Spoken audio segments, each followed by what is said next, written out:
айрым депутаттар бөлүп жарууга аракет кылышты. Тиги тарап, бу тарап деп. Төрагасы кызматынан өз эрким менен кетүүгө чечим кабыл алдым. Адамды дагы мен Алла Тааланын ыраазычылыгы үчүн, айт намазын урматы үчүн кечирдим бар. Эң эле маданияттуу тил менен айтканда таптакыр ойлонулбаган сөз да бул. 8 миллиардка жакын суммадагы чийки заттын пайдасын бөлүп алышкан. Камчыбек Ташиев сурактан чыкты, анын жакындарына кылмыш иши козголуп, айрымдары камакка алынды. Бул кадимки коррупцияга каршы ишпи же 2027 жылы боло турган президенттик шайлоону утургулай жасалып жаткан кадамдарбы? 4 миллиард сомдук зыян. Бул акча мамлекетке кайтарылабы? Жапаров менен Ташиевдин тандеминдеги бул жаңы этаптар эмнени түшүндүрөт, эмнени билдирет? Келгиле ушул фактыларга карап талдоо жүргүзүп, пикир бөлүшүп көрөлүчү.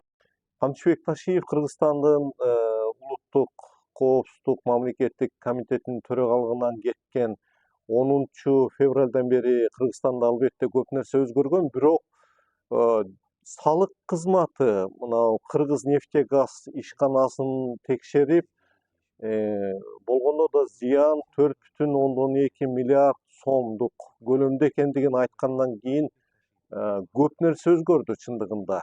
Бул эми Жапаров Ташиев тандеминин таасир талашынын жаңы баскычы десек болот да. Себеп дегенде буга чейин мынчалык күрөш, ачык жана конфронтациялык мүнөзгө өтө элек болчу. Ушундай шартта 19 мартта Камчыбек Ташиевдин Кыргызстанга келгендиги белгилүү болду. Ал дароо эле Ички иштер министрлигинин башкы тергөө башкармалыгынын имаратына барды. Ага кирип атканда эки божомол бар болчу, же ал камалат, же болбосо кое берилет деген. Дээрлик 5 сааттай сурактан кийин ал тышка чыгып, өзүнүн күзөтчүлөрүнүн жана бир тууганы Шайырбек Ташиев, баласы Таймураз Ташиевдин коштоосунда өзүнүн кортежи менен ал жерден чыгып кетти. Албетте Камчыбек Ташиевке ошо Кыргыз нефтегазга байланыштуу, ошондой эле 75 адамдын катына байланыштуу тергөөчүлөрдүн суроолору көп болчу. Кечээки эки достун мамилесинин бул жаңы этабы эмнени түшүндүрөт? Себеп дегенде күрөш мынчалык курч жана ачык боло элек болчу. Эми кечээки элдин баарын суракка алып, көп кишилерди камап, көп кишилердин акчасын мамлекетке кайтарып жаткан Кыргыз Республикасынын баатыры, генералдын өзүнүн сурак берип жатышы бул жөнөкөй эле катардагы көрүнүш эмес. Ал эми 4,2 миллиард сом мамлекетке кайтарылабы? Мамлекет аны кайтарууга кадимкидей киришип калгандай, анткени эми ал окуя андан ары тереңдеп, бул окуяга тиешеси бар делген 4 адам, болгондо да Камчыбек Ташиевдин эң жакын адамдары камакка алынды. Кылмышка шектүүлөр кимдер? Кыргыз нефтегаз ишканасынын башкармалыгынын мурдагы төрагасы 1993 жылы туулган Нургазы Мышанов, ошондой эле анын мурдагы орун басары 80 жылы туулган Руслан Алтымышев, ошондой эле ишканага байланышы бар компаниянын директору 88 жылы туулган Назгүл Айдарова, ошондой эле Камчыбек Ташиевдин жакын тууганы Байгазы Матисах камакка алынгандыгы белгилүү болду. Ички иштер министрлигинин маалыматы боюнча алар күйүүчү майлоочу материалдарды мыйзамсыз сатуу схемасын уюштуруп, аны ишке ашырууга шектелип жатышат. Ички иштер министрлиги иштин калган жагдайлары андан ары да терең иликтенип, ишке тиешеси бар башка адамдарды аныктай тургандыгын да кошумчалады. Өзүңүздөр жакшы билесиздер, Алмамис Шыкмаматов башында турган мамлекеттик салык кызматы видео иликтөөсүн жүргүзгөндөн кийин анын негизинде жемкорлук коррупция статьясы менен Ички иштер министрлиги атайын кылмыш ишин козгогон. 17 мартта болсо Камчыбек Ташиевдин баласы Таймураз Өзүнүн Instagram'dагы баракчасы аркылуу ал маалыматтарды төгүндөгө аракет кылган пост жарыялады. Салык кызматы тарабынан таратылып жаткан маалыматтар боюнча түшүндүрмө берип коюуну туура көрдүм. Ачык маалыматтарда көрсөтүлгөндөй, Кыргыз Petroleum Company Кыргызнефтегаз 2021 жылдан 25 жылдар аралыгында жалпысынан 357 миң тонна дистопливо өндүрүптүр. Бирок менен Moka Group компаниям 2021 жылдан 25 жылдар аралыгында бул ишканадан жалпысынан 5463 тоннага жакын гана дистопливо сатып алган. Бул көлөм Кыргыз Petroleum Company өндүргөн дистопливонун 1,53% гана. Бул сатып алууларда тийиштүү салыктар мамлекетке төлөнгөн. Демек, бул жерде бизге карата айтылган Кыргыз Petroleum Company'га монополия кылып алган. Бүт дистопливосын Moka Group сатып алган, башкалар сатып ала албай калган жана башка ушуга окшогон таратылган маалыматтар толугу менен калп. Бизден башка фирмалар дагы өздөрүнө керектүү көлөмдө сатып алып келишкен. Тийиштүү тараптардан болсо, бизге байланыштуу туура эмес маалыматтарды таратпооңуздарды суранабыз. Ошол эле маалда буга чейин Камчыбек Ташиевдин өзү айт майрамынан кийин орозо бүткөндө ачык кайрылуу менен чыгат деген маалыматтар тараган. Дуа тилектер кабыл болсун, мамлекеттик стабилдүүлүк болсун. Алла Тааланын ыраазычылыгы үчүн ушул бүгүнкү айт намазынын урматына кимдир бирөөнү ушул убактарда капа кылып койсом, же кимдир бирөөгө туура эмес мамиле кылып койсом, мен ар бир мусулман калкыман кечирим сураймын. Жана ушул айт намаз маалында, то есть орозо маалдарында жалган жала таратып, ар түрдүү ушак сөздөрдү таратып, ар түрдүү жаман болбогон нерселерди айткан, жана ошолорду тараткан ар бир адамды дагы мен Алла Тааланын ыраазычылыгы үчүн, айт намаздын урматы үчүн кечирдим баардыгын. Кечирдим. Мындан ары мындай жаман иштерге барышпасын. Жаман сөздөрдү, туура эмес маалыматтарды таратышпасын. Жүрөгүнө иман берсин алардын дагы. Алла Таалам ар бириңизден ыраазы болсун. Майрамыңыздар менен. Президенттик аппараттын маалымат бөлүмүн жетектеген Дайырбек Оорунбеков өзүнүн соц барагына Кыргызнефтегаздагы схема тууралуу жазып, Ташиевдер сапаты төмөн күйүүчү майды ишкерлерге мажбурлап сатып турган. Алар болсо өз кезегинде ага жогорку сапаттагы май аралаштырып, андан шакарап жасап, андан ары соодалап тургандыгын жазды. Эми мындан аркы окуялар кандай өнүгүшү ыктымал? Келгиле, фактыларга көз чаптырып, эксперттердин пикирлерине кулак төшөйлү. Мурдагы ички иштер министри Баткенди мурда жетектеп кеткен Өмүрбек Субаналиев журналисттерге берген маегинде Садыр Жапаровда бийлик бар. Ал эми Камчыбек Ташиевде болсо компроматтар бар деген оюн айтты.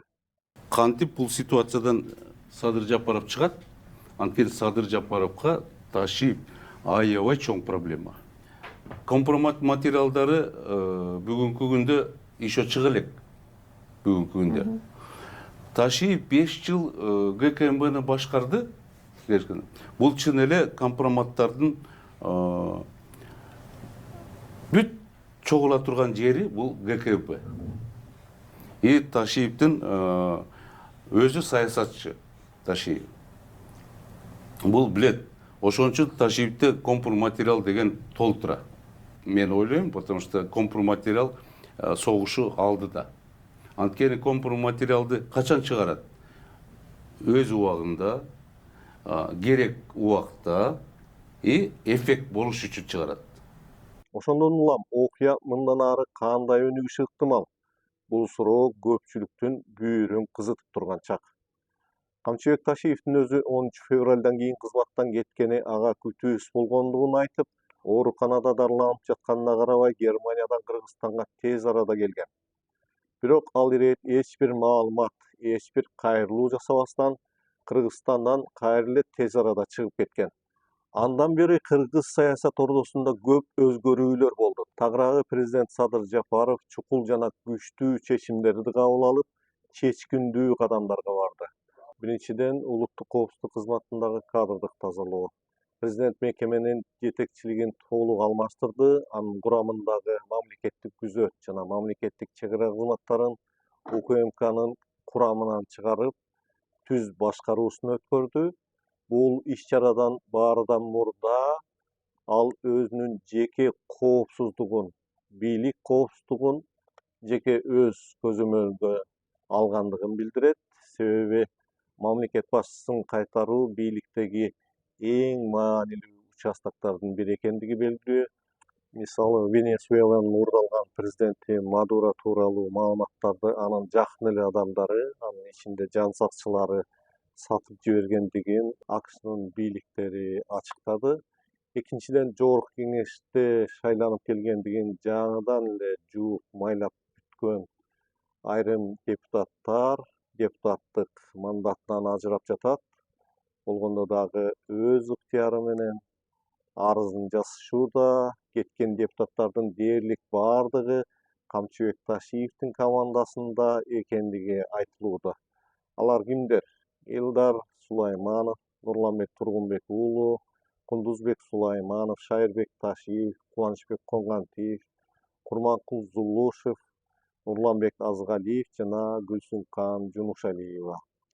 Бул тизме дагы да уланышы ыктымал деген маалыматтар бар. Булардан Шайырбек Ташиев Ички иштер министрлигинде суракка кирип чыккандыгы белгилүү. Ал эми Таймураз Ташиевдин өкүл атасы делген Кубанычбек Коңгантиев Бишкектеги жер участоктарындагы коррупцияга шектелип камакка алынды. Шайырбек Ташиевдин өзү болсо Азаттыкка берген интервьюсунда көп маалыматтар боюнча өзүнүн пикирин билдирген. Суракка чакыра турган болсо, Мен даярмын. Ооба, команда дегенибизди президенттин өзү да парламентте сүйлөгөн сөзүндө жогорку кеңеш экиге бөлүнүп баратканда аны өз убагында токтотуп калды деген эле. Экинчиден, жакында жогорку кеңеште бир окуя болду. Аны баарыңыздар жакшы билесиздер. Айрым депутаттар бөлүп жарууга аракет кылышты, тиги тарап, бу тарап деп. Бирок убагында токтотуп калдык. Урматтуу депутаттар, элдин элегинен өтүп шайланып келген эл өкүлдөрү сиздер ушинтип олтурсаңыздар, анан карапайым эл каяка барат деген ой келди да мага. Ошондуктан мындан ары андай терс иштерди жасабайлы, мындай бөлүнүп жарылуу мамлекеттүүлүккө коркунуч жаратат. Мурдагы төрага болуп калган Нурланбек Тургунбек уулу Бишкекте Нүсүп бийдин эстелигинин ачылышында Камчыбек Ташиевди азыркынын аталыгына теңеген болчу. Ал кеп эмнеден улам айтылды деген суроо көпчүлүктүн жадында. Аталык деген сөздүн маанисин караш керек да. Аталык деген сөз кайдан пайда болгон, эмне үчүн пайда болгон? Эгерде бийлик башына хандыкка бир мээси толук иштебеген, майып, же жашы жетелек, же тажрыйбасы жок бир бечара байкуш пайда болуп калса, ошонун атынан башкаруу үчүн, ошону кеп кеңеш берип туруш үчүн аталык дайындашкан. Аталык деп ошол падышанын аталыгы болгон. Мисалы, Европа өлкөлөрүндө регент деп коет. Анан Шакиев мырза Нүзүп сыяктуу аталыксыз деп ошонун эстелигин ачып аткандагы сөздү айтып атасыз да. Ооба. Нүзүптүн тагдырын карап коюш керек эле да. Нүзүптүн тагдыры эмне болду? Кандай болду? Нүзүп ким эле? Ким болду кийин? Нүзүп ошол жылкы кайтарып жүргөн жеринен Шералыны алып келип Шерали хан кылат да. Туурабы? Ооба. Ошонун аталык болуп калды да. Эмне үчүн аталык болуп калды? Себеп Шерали жылкычынын мамлекетти башкарууда түк тажрыйбасы жок болчу. Аны апасы Жаркын айым ошол кеп кеңешиңди берип тур, өзүң баш көз болуп тур деп ошого аталык кылып койгон. Анан бүгүн Кыргызстанда аталык бар деген сөз бул сиз айткандай эң эле маданияттуу тил менен айтканда таптакыр ойлонулбаган сөз да бул. Салыштырууга түк жатпайт. Туура келбейт. Бизде жарым жан жетекчи болуш керек аталык болуш үчүн. Же хан болуш керек. Башкарууга акылы жетпеген регент болуш үчүн. Бул кыйын маселе, оор маселе. Жакында AQShda ишкери болуп жүргөн bir кыргызстандык жигит менен баарлашып калдым. Ал эмне дейт дебейсиздерби? Мен саясаттан негизи алысмын. Чындыгында 10 февралга чейин Кыргызстан президенти Камчыбек Ташиев экен деп ойлоп жүргөм. Анткени ал маалымат каражаттарында аябай активдүү эмеспи деп айтты. Эми бул жерден биз эч кимди айыптап күнөөлөй албайбыз. AQShdагы ал жигитти дагы, пиарга уста УКМКнын мурдагы төрагасын дагы, ага баардык мүмкүнчүлүктөрдү жана укуктарды берген президентти дагы. Болгону иш пиардын канчалык маанилүү экендигинде жана аны ким кандай максатта пайдаланып келгендигинде. Демек Камчыбек Ташиевдин аты элдин калың катмарына терең сиңип калган. Ал арада Садыр Жапаров башында турган бийлик өзүнүн саясаты ишкерлерди колдоого багыт алганын далилдөөгө аракеттене баштады. Бул эми бекеринен эместей, анткени Камчыбек Ташиев кызматтан кеткен 10 февралдан кийин президенттин жана прокуратуранын каттар бөлүмүнө ишкерлер менен бизнесмендерден келген арыздар көп жазыла баштаган. Алгач 16 мартта УКМКнын төрагасы Жумгалбек Шабданбеков бир катар ишкерлер менен жолугуп, ал жетектеген мекеме ишкерлерди коркутууга эмес, колдоого багыт алгандыгын билдирди. Ак ниеттүү бизнес эркин жана ишенимдүү иштеши керек. Укук коргоо органдарынын негизги милдети тоскоолдук жаратуу эмес, экономиканы коргоо. Андыктан биз силердин ишмердүүлөрүңөргө негизсиз кийлигишүүдөн алыспыз. Тескерисинче силерге кандайдыр бир кысуулар болсо коргоого даярбыз. Болгону ачык жана ак ниет иштеп бериңиздер деп белгиледи УКМК төрагасы Шабданбеков. Жолугушуунун жүрүшүндө ишкерлер да өздөрүнүн сунуш пикирлерин айтышты. Өз кезегинде Шабданбеков буга чейин ишкерлерге карата кызмат адамдарынын мыйзамсыз аракеттери жана административдик тоскоолдуктары жаралган болсо, баары мыйзам чегинде каралаарын кошумчалады. Кече жакында ишкерлер мамлекет жана эл үчүн канчалык маанилүү экендигин салык кызматынын төрагасы Алмамбет Шыкмаматов да өзүнүн журналисттерге берген маегинде билдирди. Президентибиз январда указ чыгарган. Ошондо так кесе жазган жана сен айткан бизнесмендерге иш козгоон токтотулсун деп. Мына азыр иш козголбой калды. Прокурорлор азыр уруксат бербей калды. Иш козгош үчүн прокурордон уруксат сураш керек. Азыр уруксатты бере элек. Менин маалыматым боюнча бир да бизнесмен иш козготпой атат азыр. Салыкчылар текшериш үчүн предписание алып барат.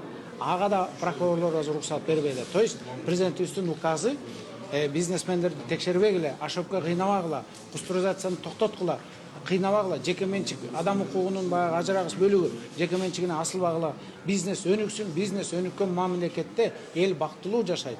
Бизде ошо көп адамдарыбыз өзгөчө баягы маалыматы жок адамдарыбыз бар да эми ар кандай себептер менен. Алар абдан көп.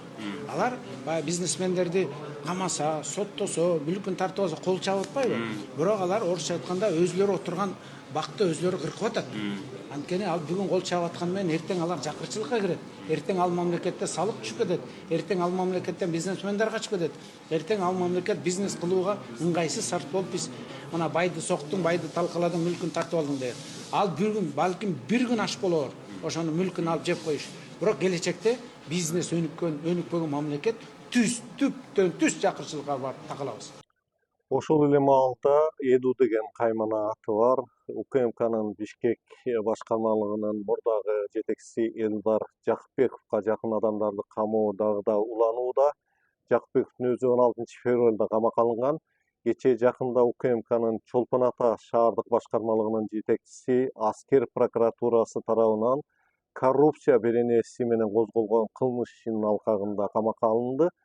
Прокуратуранын маалыматы боюнча УКМКнын кызматкерлери ишкерлерден тартып алынган мүлктөрдү мамлекеттин эсебине өткөрбөй, өздөрүнө жаздырып алып тургандыгы белгилүү болду. Ошол эле маалда СУМдун жанында курулуп жаткан 3 кабаттуу имарат ушул эле Элдар Жакыпбековго таандык экенин Бишкек шаардык кеңешинин депутаты Жаныбек Асанбеков сессияда билдирип, Бишкектин вице-мэрине эмне үчүн шаар бийлиги өз учурунда муну токтотуп калган эмес деген суроосун узатты. Камчыбек Ташиев кызматтан кеткенден кийин ол Бишкек долбоору кескин өзгөрүүгө дуушар болуп, андан кийин мэрия бул салынып жаткан имаратты бузуу чечимин кабыл алды. Бул имарат курулуп жатканынын себеби коррупцияда экендиги эми гана аныкталып отурат. Так, глава архитектура Медер Тарелович, на сегодняшний день принято решение, управляющая компания Ташбулот Холдинг, о том, что сегодня данный объект, коробку, как ее назвали в простонародье, будут сносить. Они сами самостоятельно будут осуществлять снос. Атай Муратбекович, так же, как и на ЦУМе, вы возьмете на контроль каждый раз. Если где-то нужно будет содействие, но уже за счет Ташбулот Холдинг мы готовы оказывать содействие, чтобы в оперативном порядке у нас бесконечной стройки не было. Медер Тарелович, я согласен с позицией ЦУМ о том, что они фонтанную зону делают сами. Эң негизгиси, Медер Тарелович, мына маяктагы жайгашкан бүт майда чүйда көрүнүштөрдүн баарын ретке алып келиш керексиң. Азыр көптөгөн суроо болуп атат. Мэрия каяка карады эле, мамлекеттик органдар каяка карады эле. Эми бул ар бир курулуштун куруучулардын жоопкерчилиги. Биз негиздемелерди бекитип бергенден кийинки куруу иштери бияктан. Камчыбек Ташиев кызматтан кеткенден кийин УКМКнын өзү болсо кадрдык тазалоосун баштады.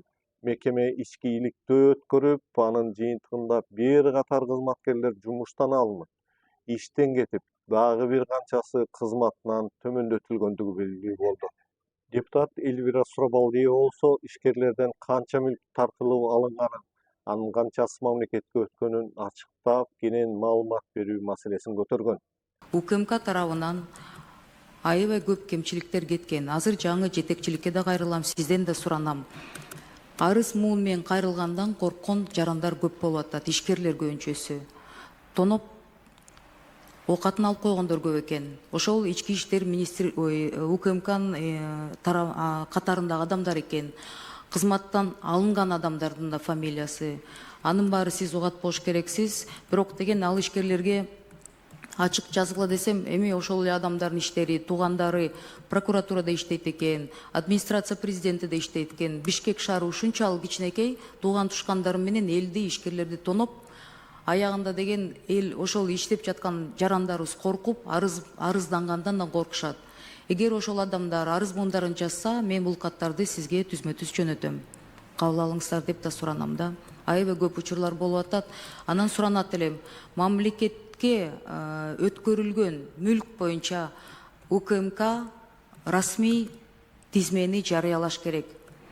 Канча оокат чынында ишкерлерден алынды, канчасы добровольно дегендей, канчасы принудительно, канчасы чын эле ошол мамлекетке өттү деген суроолор келип атат мага. Көпчүлүк учурларда ошол иштеп жаткан УКМКнын кызматкерлери өздөрүнө каттап алган, туугандарына каттап алган учурлар көп деп ачык айтылып атат.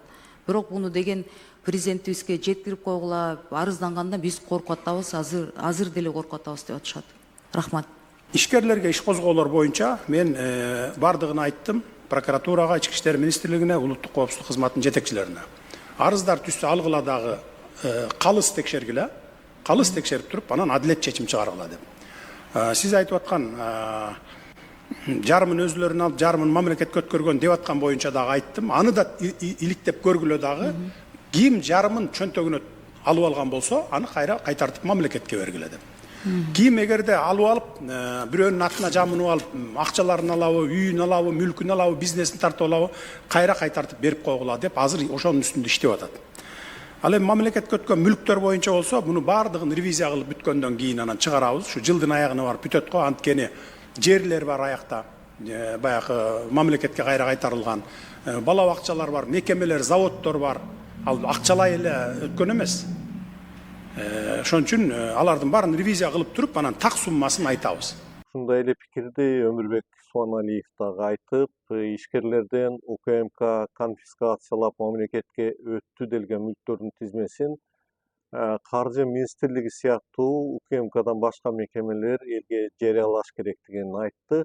Сурабал ДИО менен Сулайман койгон маселесинде жүйө бардай, болбосо эл арасында көптөн бери эле баланчанын мүлкүнө түкүнчө ээ болуп алыптыр деген маалыматтар айтылып келаткан болчу. Айтмакчы, бизге берген интервьюсунда Оргтехстрой курулуш компаниясынын негиздөөчүсү Канатбек Исмаилов 35-40 миллион сомдук капиталынан 2022 жылдан бери ажыраганын, анын мүлктөрүн күч органдары, банктар талап, тоноп жаткандыгын айткан. Ал маекти бул материалдан кийин толук менин каналымдан көрсөңүздөр болот. Толтура тааныштарым бар да. Ошолор ачыгын эле айтып атышты. Канат биякта ДКМБдан тергөөчүбүз эмне арызыңар бар деп эле папка көтөрүп алып, ар бир үйдү сурап жүрөт. Анан ошентип аркабыздан издей баштады. Шаршембек Абдыкеримов 2020 жылдан кийин бизнестен дээрлик ажыраган дагы бир ири ишкер. Ал азыркы тапта кыргыз күч органдары козгогон кылмыш иштерине, кыргыз саясатына өзгөчө жоо менен чыгууда. Шаки Facebook'тагы барагын жандантып, 2020 жылдын октябрынан кийинки окуяларды бөлүп жаза баштады. Шаршембек Абдыкеримов УКМКнын Бишкек шаардык башкармалыгынын мурдагы жетекчиси Элдар Жакыпбековду сынга алган. Шаршембеков Элдар Жакыпбеков УКМКнын мурдагы төрагасы Камчыбек Ташиевдин көрсөтмөсү менен ага жана бизнесине каршы иш-аракеттерди көргөнүн айтат. Ал Камчыбек Ташиевдин жетекчилиги алдында Улуттук коопсуздук боюнча мамлекеттик комитеттин кызматкерлери менен биргеликте менин компанияма, бизнесиме жана мага каршы түздөн-түз террордук чабуул жасаган адам. Бирок азыр мен алар жөнүндө ойлонбойм. Мен азыр өз жашоом жөнүндө гана ойлонуп жатам, деди ишкер. Анын айтымында Кыргызстандагы ыңкылаптан кийин анын жашоосу толугу менен өзгөргөн. Кыска убакыттын ичинде ал бизнесинен да, ден соолугунан, үй бүлөсүнөн ажырап, Лондондо жалгыз калгандыгын жазат. Андан бери ал 5 операцияны, инсульт, инфарктты башынан кечирген. Ошентип бизнесмендер өз укуктары менен мүлктөрүн коргоону ойлоно баштаган өңдөнөт. Ал арада президент Садыр Жапаров ишкерлерди жыл аягына чейин текшерүүгө мораторий жарыялаган документке кол койду. Кумтөрдү Кыргызстанга кайтарууга чоң салым кошкон дагы бир ири фигура бул Теңиз Бөлтүрүк. Ал дагы түз эфирге чыгып, өткөн окуялар боюнча маалыматтарды чыгара баштады. Урматтуу жерлештер, окурмандар, көпчүлүк суроолор боюнча, сураныч боюнча мен жакында чоң видео интервью берем. Ошол жерде бүт суроолоруңарга өзгөчө жанагы сот боюнча ошонун баардыгына ачык айтып берейин. Ошентип түз вертикалдагы бийлик башкаруусунун артыкчылыктарынан башка да анын жетишпеген жактары бар экендиги билине баштады. Күчтүү президенттик башкарууда бийликтин тең салмагы бузулуп, соттордо, парламентте алсыздан ары белгилүү. Ушундай шартта мамлекет башчысын жолдон чыгарып жибере турган жоболоңдуу жоруктардан эл да, президенттин өзү да тилекке каршы кепилденбептир. Ошол себептен президенттин өзү да пандемиядан кийин тегерек четин бир сыйра сын көз менен карап алышы шарт дешет эксперттер. Анткени баарыбыз пендебиз, пенделер кемчиликтен кур эмеспиз. Эмегер Камчыбек Ташиев балким ошондой чечим кабыл алып, оппозицияга ачык өтө турган болсо, кандай болуп калат? Себеби Ташиевдин эл арасында колдоосу жок эмес. Ага жан тарткан, мандатын жаңыдан тапшырган экс-депутаттар жана мандатын тапшырыр элек депутаттар, мамлекеттик структураларда иштеп жаткан пикирлештери, санаалаштары, тарапташтары баары бир өзүн өзү сактоону ойлошот. Ошондо кимде кандай ресурс бар деген суроо туулат. Президент Садыр Жапаров да бийлик, административдик жана акча ресурстары, ошондой эле күч органдары, УКМК, ИИМ, чек ара кызматы, медиа, КТРК, ЛКР, Кабар, ошондой эле эң негизгиси эл ишеними бар. Ал эми Камчыбек Ташиевде болсо, Садыр Жапаров тууралуу маалыматтар, мындан тышкары Камчыбек Ташиевдин жактоочулары, анын ичинде жакын кадрлары, акча ресурстары, медиа, регион 7 канал жана башка маалымат булактары, ошондой эле Жапаровго гана эмес, бийликке оппозициялык маанайдагы жарандар тобу дагы Камчыбек Ташиевдин айланасына чогулушу ыктымал. Президенттик шайлоого болгону 10 ай калды. Кыргызстан тандемдин талкууланышы менен өз саясатында өнүгүүнүн жаңы стадиясынан бутун алды.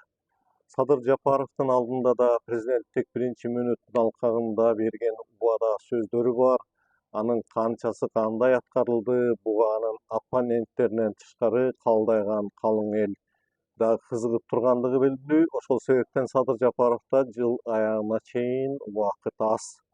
Ал арада генерал тууралуу маалыматтар чыгып келаткан Инстаграмдагы Камчыбек Ташиев барагында Садыр Жапаров менен анын достугу тууралуу фото, видео материалдарды жайгаштыруу уланууда. Андай материалдарда Садыр Жапаров менен Ташиевдин мурдагы учурлары чагылдырылат. Ошондой эле ал баракта генерал таза да, ошол үчүн Кыргызстанга келди. Ошол үчүн сурака өз эрки менен кирип чыкты деген пикирлер учурайт.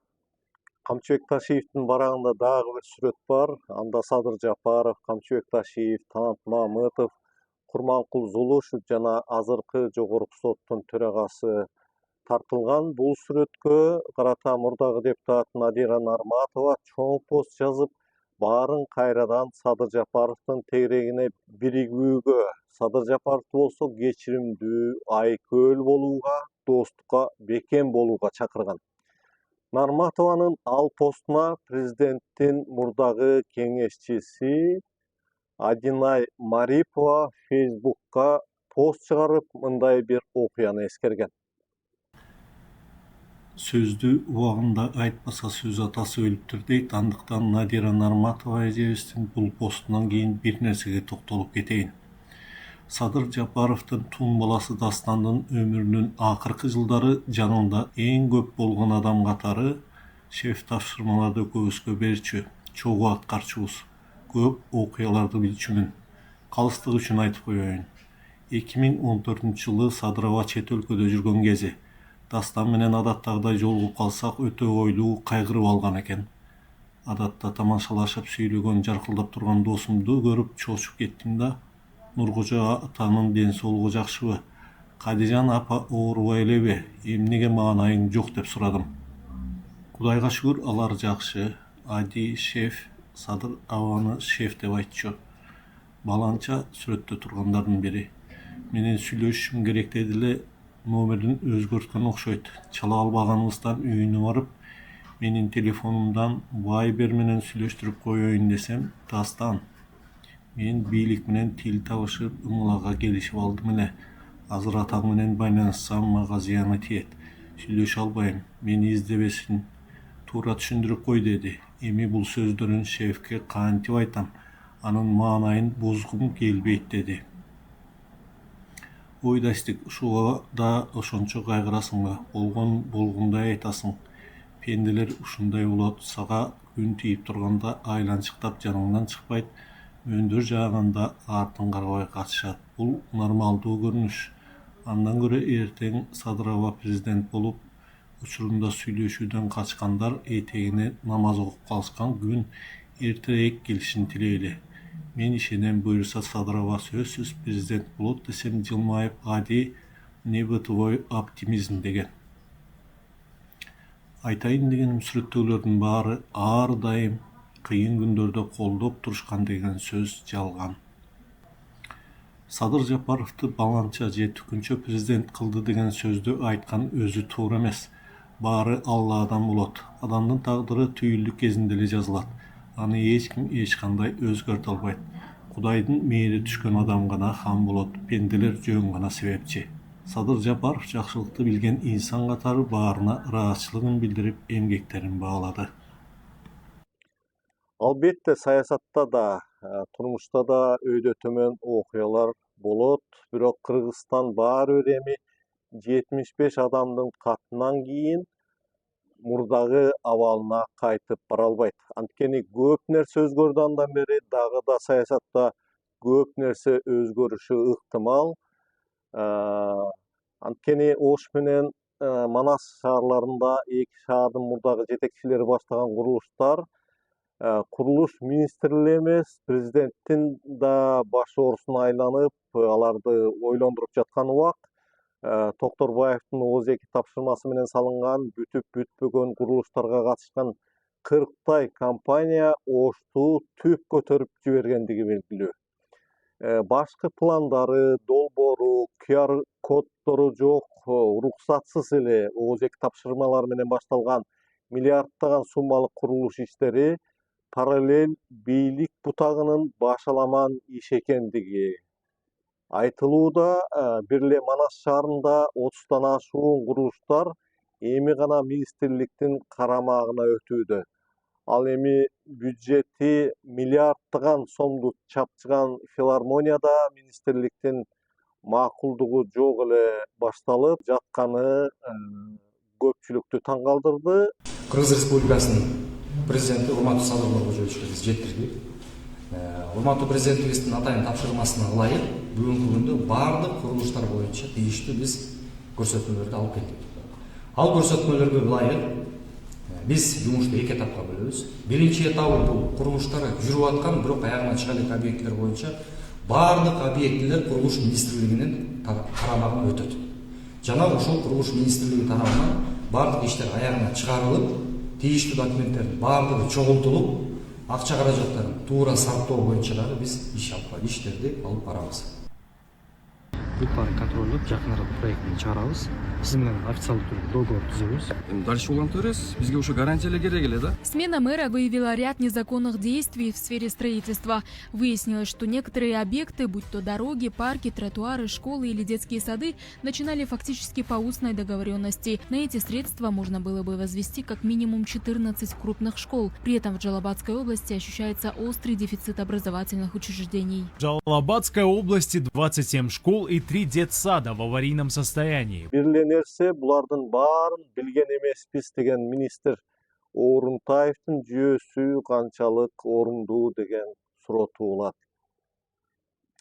Урматтуу көрөрман, бул окуялар сизге кандай таасир калтырып жатат, кандай ойлойсуздар? Садыр Жапаров туура кадамдарды жасап жатабы? Эки дос кайра элдешиши ыктымалбы? Ал керекпи? Бул суроолорго пикир калтырыңыздар, комментарий жазыңыздар. Аманчылыкта болуңуздар, көрүшкөнчө.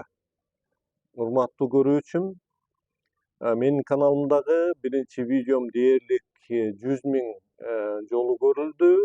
Ал мага алгачкы 1000 катталуучуну алып келди. Бул видеону дагы көрүп эле тим болбой, сөзсүз менин каналыма катталыңыз. Ошондой эле лайк басыңыз, комментарий калтырыңыз, колдооңуз болсо аны көргөзүп билдирсеңиз болот.